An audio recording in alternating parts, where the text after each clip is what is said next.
Salut à toutes et à tous, c'est Amy, j'espère que vous allez bien. Aujourd'hui on se retrouve pour la nouvelle découverte du mois, j'ai nommé No Game No Life. Vu qu'on change pas une équipe qui gagne, on commencera par le genre de l'animé, ensuite je vous donnerai le contexte de celui-ci, on parlera un petit peu des personnages, je vous donnerai une petite synopsis, après bien sûr je vous donnerai mon avis sur l'animé quand même, et après on se laissera sur un petit extrait. Le genre de l'animé. No Game No Life est un shonen de type action, fantasy et comédie. Du coup, on va trouver des scènes assez épiques, assez cool. Fantasy, en gros, on va être dans un univers plutôt sympa qui n'existe pas dans la réalité. Et on va retrouver aussi beaucoup d'humour. Le contexte.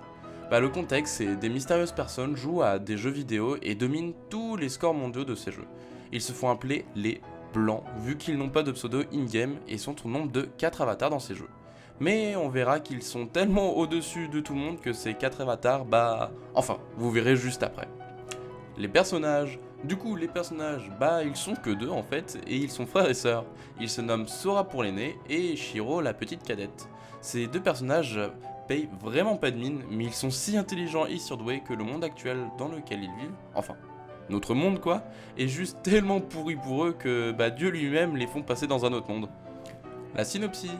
Et c'est là que l'on en vient à l'histoire. Pour faire court, ils reçoivent un mail avec un jeu d'échecs et une phrase du genre « Vous ne vous sentez pas à votre place dans ce monde, si un monde dirigé par les jeux existait, voudriez-vous y aller ?» Si oui, cliquez sur le lien. Et bien sûr, ils cliquent et défoncent le mec à la partie d'échecs. Sauf que, manque de bol, le mec qui jouait au jeu avec eux, c'est Tess. Ça te dit rien? Tu sais, le dieu des jeux, celui que tout le monde s'en bat les couilles et que personne connaît. Du coup, Tess chope les deux et les emmène dans un monde avec plein de races au pouvoir totalement cheaté pour jouer.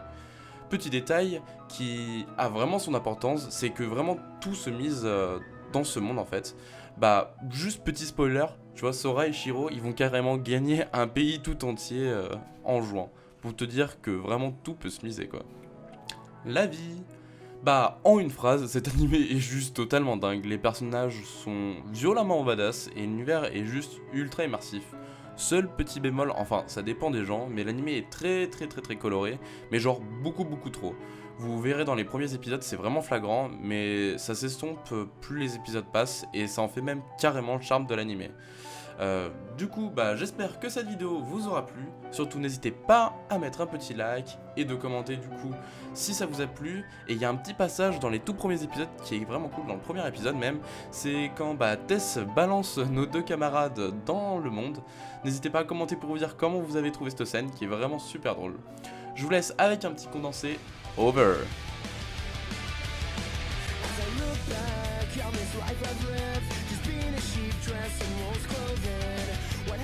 Shooting for the stars. What happened to living for a cause?